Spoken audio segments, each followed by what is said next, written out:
Hello everyone. तो चलिए आज एक बहुत ही प्यारा सा प्रॉब्लम करते हैं ईएमआई से। यहाँ पे ये क्वेश्चन मैंने खुद बना रखा है, तो इसमें हो सकता है आपको लैंग्वेज उतनी प्यारी ना लगे, बट ठीक है, क्वेश्चन अच्छा है, मतलब बहुत अच्छा है मैं कहूँगा। यहाँ पे हमें क्या दिया हुआ है, cylindrically symmetric magnetic field B equal to 40 K cap exists in the region X square plus Y square plus 2x less than equal to 0। अब मैं ये चीज़ मान के चलूँगा कि आपको ईएमआई भी अच्छा खासा आता है और मैथ्स में भी आप अच्छे खासे हो, अच्छे बढ़िया हो मतलब। तो उस बेसिस पे ये प्रॉब्लम ट्राई करना, इजी प्रॉब्लम नहीं है। तो यहाँ पे मैं अगर सिचुएशन ड्रॉ करूँ, आप प्रॉब्लम स्टेटमेंट खुद पढ़ लेना, मैंने पहले ही 2 लाइंस पढ़ दी है। मैं सीधा सिचुएशन बनाता हूँ। यहाँ पे हमें बोला है कि एक रीजन है, उसने एक सर्कुलर रीजन हमें दिया हुआ है। आप उसे बना के देखना। सर्कुलर रीजन जो दिया हुआ है X square plus Y square plus 2x less than equal to 0 दिया है। तो इसे मैं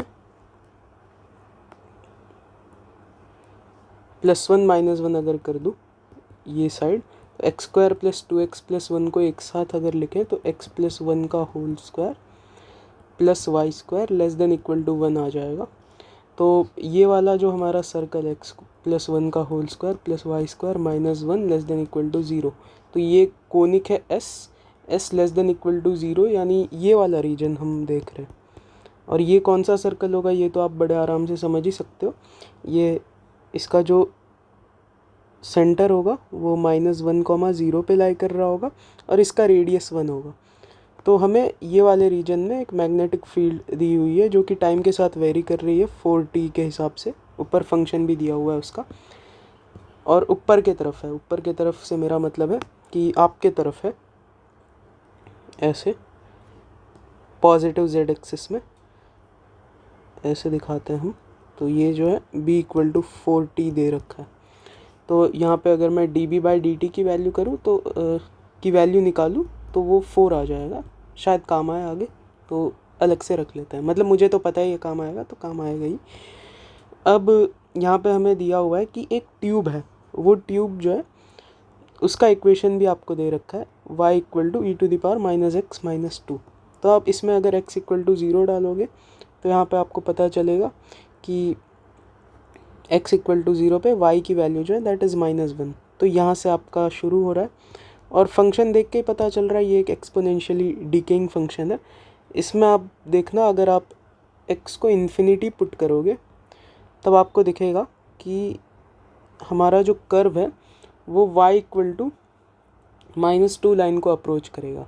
तो अगर मैं ट्यूब बनाऊँ तो वो कुछ ऐसा दिखेगा। तो कुछ ऐसा हमारा ट्यूब दिखना चाहिए। ये थोड़ा स्ट्रेट सा हो जा रहा है, मैं फ्री हैंड ही बना लेता हूँ। ऐसा कुछ होगा। तो एक्सपोनेंशियली डिकेइंग कर्व है ये हमारा। तो ये सिचुएशन हमें दे रखी है। अब ये जो है इंसुलेटिंग ट्यूब ऐसा हमें दिया हुआ है। अब हमें बोला है कि अगर यहाँ पे एक चार्ज्ड पार्टिकल है आपके पास, जिसका आपको स्पेसिफिक चार्ज दिया हुआ है, q/m की वैल्यू दी हुई है। तो हम फिलहाल मान लेते हैं कि इसका चार्ज q है, इसका मास m है। ये यहाँ से, मतलब जहाँ पे आपका ट्यूब शुरू हो रहा है वहीं पे है ये, मतलब आप मान सकते हो कि ट्यूब के जस्ट बाहर है, मतलब छोड़ोगे तो ट्यूब के अंदर चला जाएगा, ऐसा मानो। ये जो आपका कर्व है इसके अलॉन्ग ऐसे करके एक ट्यूब बना हुआ है, ऐसा मानो। मेरी ड्राइंग उतनी इस पर अच्छी नहीं बन पाती है, बट ठीक है, एक ट्यूब जैसा है यहाँ पे। तो उस ट्यूब में हम इसे छोड़ देंगे, वो एक इंसुलेटिंग ट्यूब है। अब यहाँ पे हमें कहा गया है कि इसे अगर हम t इक्वल टू 0 पे रिलीज़ करते हैं तो आफ्टर अ लॉन्ग टाइम इसकी स्पीड क्या होगी, यानी स्टेडी स्टेट पे इसकी स्पीड क्या होगी, ये पूछा। या ऐसे भी ये क्वेश्चन को पूछ सकता था कि टर्मिनल वेलोसिटी क्या होगी चार्ज की। तो अब यहाँ पे हमें एक चीज़ समझ में आती है, क्वेश्चन में ये भी दिया गया है कि g को 10 -10 j कैप लो, यानी नीचे की तरफ 10 मीटर पर सेकेंड स्क्वायर आपकी ग्रेविटी है। तब क्वेश्चन में ये भी मेंशन है कि सारी चीज़ों को SI यूनिट्स में ही लेना है हमें। मैंने बार बार यहाँ पे यूनिट्स नहीं लिखी है, आपको SI यूनिट्स में ही सब कुछ लेके चलना है। यहाँ पे टर्मिनल वेलोसिटी निकालना है, तो हमारा जो पहला मन में थॉट आता है वेलोसिटी निकालना है, तो इससे मन में सीधा सीधा थॉट आता है कि वर्क एनर्जी थ्योरम शायद कहीं पे यूज़ है, एनर्जी कंजर्वेशन का कहीं यूज़ आ रहा होगा, ऐसा हमारे मन में एक थॉट आता है। अब ये थॉट आते ही हमारा अप्रोच इस प्रॉब्लम के तरफ कुछ ऐसा रहेगा कि हम वर्क डन निकालें कि चार्ज के ऊपर स्टेडी स्टेट तक जाते जाते कितना वर्क डन होगा। तो हमें ये समझ में आता है, सबसे पहले जो सीधा सीधा दिख रहा है, एक तो ग्रेविटी उसके ऊपर वर्क डन करेगा, ग्रेविटी कितना वर्क करेगा वो निकालना भी बहुत आसान है। यहाँ पे ये डिस्टेंस 1 मीटर आएगी, तो इसलिए ग्रेविटी इसके ऊपर mgh यानी mg/1 ये वर्क डन करेगा। तो वर्क डन बाय ग्रेविटी जो है इसकी वैल्यू हम बड़े आराम से ऐसे निकाल पा रहे हैं। फिर दूसरी चीज़ क्या होगी, तो वो देखने के लिए आपको यहाँ आना पड़ेगा, जो कि टफ़ है निकालना, जो टफ़र पार्ट है प्रॉब्लम का। अब हम उस पर आ रहे हैं। तो पहली बात तो हमें ये समझ में आया कि वर्क एनर्जी थ्योरम हम यहाँ पे यूज़ कर सकते हैं। पहला हिंट जो क्वेश्चन में हमें मिला वो ये मिला कि क्योंकि वेलोसिटी निकालनी है तो वर्क एनर्जी थ्योरम शायद काम आए, और क्वेश्चन की फ्रेमिंग भी वैसी लग रही है और कुछ समझ में आ नहीं रहा। उसके अलावा और क्या ही लगेगा फिज़िक्स के क्वेश्चन में, और क्या ही लगता है। मैकेनिक्स अगर इन्वॉल्व करना चाह रहा है कोई, तो वो ज़्यादातर एनर्जी कंजर्वेशन ही डालता है। तो यहाँ पे हमें समझ में आ रहा है कि टोटल वर्क डन हमें निकालना है और वो चेंज इन काइनेटिक एनर्जी के इक्वल होगा। इनिशियली कोई काइनेटिक एनर्जी है नहीं, लेट से स्टेडी स्टेट पे उसने कुछ v वेलोसिटी अगर एक्वायर करी है तो हाफ mv² आ जाएगा। तो ये चीज़ आने वाली है। ये एक इक्वेशन है हमारे पास, फर्स्ट इक्वेशन आप इसे कह सकते हो। अब इसमें हमें वर्क निकालना है। वर्क में हमें एक चीज़ समझ में आई कि ये वाला फैक्टर आएगा। अब दूसरा फैक्टर जो आएगा उसे कैसे सोचेंगे, वो मेन चीज़ है। तो उस पर आप सोच सकते हो, सामने प्रॉब्लम है, आप कैसे सोचोगे ज़रा बताना मुझे, और आपसे हुआ कि नहीं ये भी बताना कमेंट्स में। तो मैं आगे बढ़ता हूँ, मैं प्रोसीड करता हूँ, कैसे करना है मैं बताता हूँ। अब यहाँ पे हमें दिया हुआ है कि एक टाइम वेराइंग मैग्नेटिक फील्ड है 4t। तो dv/dt की वैल्यू मुझे पता है। तो आप जानते ही हो सिलेंड्रिकली सिमेट्रिक रीजन में अगर ऐसे मैग्नेटिक फील्ड है तो इसके वजह से एक इलेक्ट्रिक फील्ड इंड्यूस होगी। टाइम वेराइंग मैग्नेटिक फील्ड जो है एक इलेक्ट्रिक फील्ड इंड्यूस करता है, और वो जो इलेक्ट्रिक फील्ड होती है वो नॉन कंजर्वेटिव नेचर की होती है। वो क्लोज्ड पाथ में भी उसका कुछ वर्क डन आ जाता है, इसलिए हम उसे नॉन कंजर्वेटिव कहते हैं। और वो किसी स्टैटिक चार्जेस के बीच में जो अट्रैक्शन है उससे नहीं आती है, वो टाइम वेराइंग मैग्नेटिक फील्ड के कारण आती है।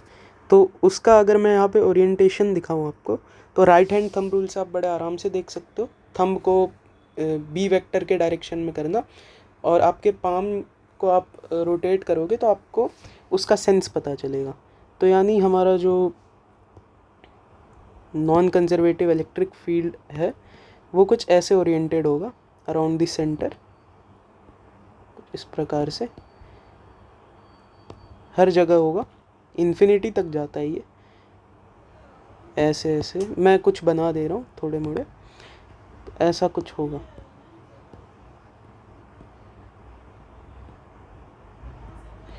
तो इसके कारण ही यहाँ पे क्या होगा,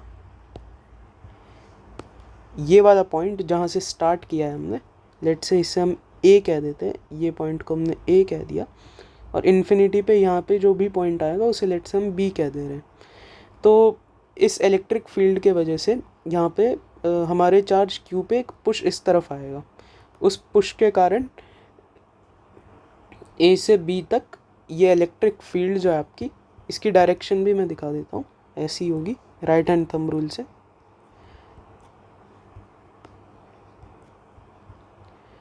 इसके कारण यहाँ पे एक ईएमएफ इंड्यूस होगा, ये पॉइंट से लेकर ये पॉइंट तक एक ईएमएफ इंड्यूस होगा। अब वो ईएमएफ की वैल्यू अगर मुझे निकालनी है तो उसके लिए मैं बहुत ही एक तगड़ा मेथड यहाँ पे यूज़ करूँगा। हो सकता है आप में से कई लोगों को ये शायद ना समझ में आए, बट समझने की कोशिश करना। ईएमएफ निकालने के लिए मैं क्या करूँगा ज़रा देखना। आप ज़्यादातर इंटीग्रल E.dl करके निकालते होंगे ईएमएफ, बट यहाँ पे जो मैं मेथड यूज़ करूँगा वो ज़रा ध्यान देना, ये आपको बहुत आसानी से अच्छे प्रॉब्लम्स करा देता है। यहाँ पे आप देखो मैं क्या करूँगा, दो एंड पॉइंट्स को पकड़ो,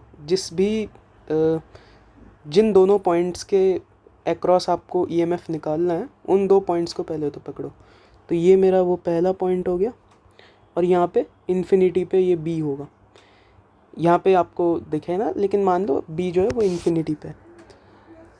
तो ये जो सेंटर है मैग्नेटिक फील्ड का, इससे इन दोनों पॉइंट्स को ऐसे ज्वाइन करो आप और एक लूप बना लो, एक इमेजिनरी लूप फॉर्म करो। यहाँ पे ऐसे एक इमेजिनरी लूप बना लो, सॉरी ये बी को इधर ज्वाइन कर रहा है, और ये जो हमारा कर्व है ये भी इसमें आ रहा है। मतलब एक कर्विलीनियर ट्रायंगल जैसा आप कह सकते हो। दो जो साइड्स है उसकी स्ट्रेट है और एक हमारा ये वाला कर्व है, कर्विलीनियर ट्रायंगल टाइप का कुछ बन रहा है। तो अब ये वाला जो आपका लूप है, इसमें अगर आप देखोगे तो इस वाले लूप में मैग्नेटिक फील्ड होगा इस वाले रीजन में। ये वाला लूप तो बहुत बड़ा है, इन्फिनिटली लार्ज लूप है आप ऐसा कह सकते हो, बट इस वाले रीजन में कोई मैग्नेटिक फील्ड है ही नहीं। बस इतने से रीजन में एक सर्कुलर सेक्टर है जिसमें आपका मैग्नेटिक फील्ड एग्जिस्ट करता है।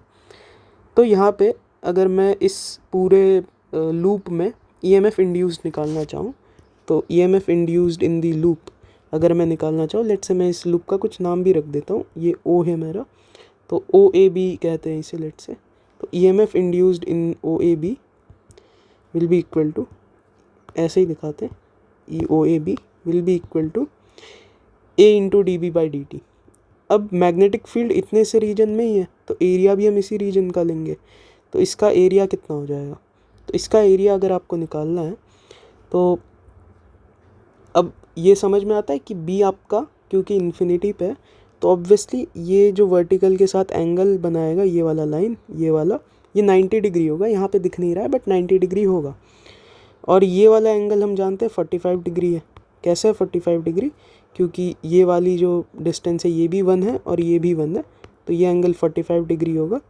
तो यानी जो ये सेक्टर आपका एंगल सबटेंड कर रहा है वो कितना होगा, ये वाला एंगल भी आपका 45 डिग्री होगा, यानी π/4 होगा रेडियंस में अगर बात करें तो यानी इसका जो एरिया होगा that will be half into radius का square into π/4 half R square theta into D B by D T की वैल्यू जो है 4 है। तो फिलहाल मैं वैल्यूज़ नहीं डाल रहा हूँ, D B by D T ही लिखते हैं उसे। तो ये चीज़ आई। अब यहाँ पे बहुत ही एक इंटरेस्टिंग चीज़ आएगी, उसे ज़रा ढंग से सुनना, अगर समझना है तो ढंग से सुनना। अब ये जो हमने लूप कंसिडर किया, इसमें आप तीनों साइड्स में अगर अलग अलग से निकालना चाहते हो कि कितना ईएमएफ इंड्यूस हुआ है। मान लो आपसे किसी ने पूछा ये ओ ए में कितना ईएमएफ इंड्यूस हुआ वो बता, ये ओ बी में कितना ईएमएफ इंड्यूस हुआ वो बता, और ये ए बी में कितना ईएमएफ इंड्यूस हुआ वो बता। ये हमें निकालना है, ये हमारा एम है। ए बी में कितना ईएमएफ इंड्यूस हुआ है ये निकालना हमारा एम है। उसके बाद हम क्यू डेल्टा वी करके, डेल्टा वी आप यहाँ पे डेल्टा वी का एनालॉग ई यूज़ करेंगे हम, यानी ईएमएफ। तो क्यू इंटू ई करके हम work done by non conservative electric field भी निकाल लेंगे। फिर लास्ट में वर्क डन बाय ग्रेविटी के साथ वो वाला टर्म आएगा, और work done by gravity plus work done by non conservative electric field will be equal to half M V square. तो यहाँ अगर मैं ये दोनों साइड्स को देखूँ, ये वाला साइड और ये वाला साइड, तो इसमें आपने एक चीज़ ऑब्ज़र्व करी थी कि हमारे जो electric non conservative electric field lines है वो किस तरीके से ओरिएंट होती है about the centre of magnetic field. तो ये जो पॉइंट ओ है इसके अबाउट कॉन्सेंट्रिक सर्कल्स में ओरिएंट होती है। तो ये चीज़ समझ में आती है कि ये वाला जो लाइन है ये भी आपका रेडियस के अलॉन्ग है, एक रेडियल लाइन है, यानी ओ बी जो है ये भी एक रेडियल लाइन है और ओ ए जो है ये भी एक रेडियल लाइन है। तो जो भी आपकी इलेक्ट्रिक फील्ड लाइंस होंगी वो हमेशा इन लाइंस के परपेंडिकुलर होंगी, ऐसे ऐसे होंगी, क्योंकि ये ओ के अबाउट वो लाइंस जो है कॉन्सेंट्रिक सर्कल्स में ओरिएंट होती है। मतलब अगर मैं ये वाले पॉइंट पे देखूँ तो ये वाले पॉइंट पे non conservative electric field line की डायरेक्शन ऐसी होगी, क्योंकि एक सर्कल ऐसे बना होगा जो पॉइंट ओ के अबाउट होगा। उतने अच्छे से नहीं बन पाया, आप समझ लेना, ऐसे एक सर्कल बनेगा। तो इसलिए ओ बी में और ओ ए में जो integral E dot D L की वैल्यू होगी that will obviously be zero. क्यों ज़ीरो होगी, क्योंकि ये ओ ए और ओ बी की मैं बात कर रहा हूँ, दोनों में ही ये चीज़ ज़ीरो होनी चाहिए। क्यों होनी चाहिए, क्योंकि E is always perpendicular to D L vector. आप कोई भी छोटा सा एलिमेंट यहाँ पे लो, ये वाला मान लो मैंने एलिमेंट लिया, तो यहाँ पे अगर मैं इलेक्ट्रिक फील्ड की वैल्यू देखूँगा, नॉन कंजर्वेटिव इलेक्ट्रिक फील्ड की डायरेक्शन देखूँगा, तो वो 90 डिग्री पे होगा to the D L vector. तो ई वैक्टर और डी एल वैक्टर के बीच में 90 डिग्री एंगल है, तो उनका डॉट प्रोडक्ट ऑब्वियसली 0 देगा हमें।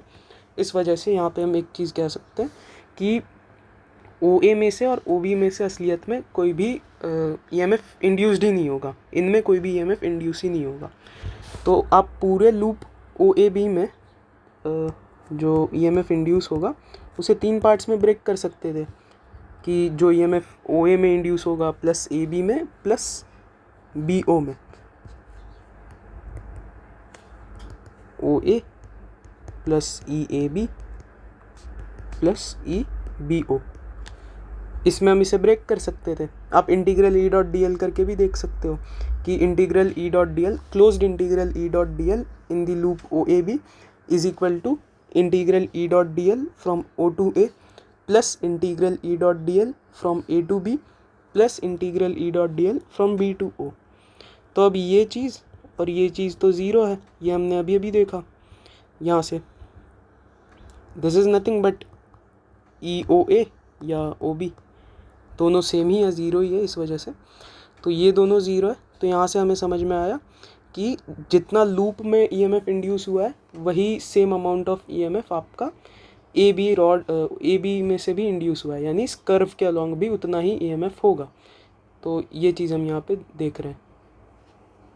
तो इसलिए ई ए बी की वैल्यू मुझे मिल गई एंड दैट इज़ कितना, half R square pi by 4 D B by D T. Value भी अब डाल ही देते हैं, आर की वैल्यू 1 है, pi by 4 D B by D T जो है वो 4 था ना, हाँ 4 था, तो 4 से 4 कैंसिल हो जाएगा, पाई बाई 2 आ जाएगा ना ई ए बी।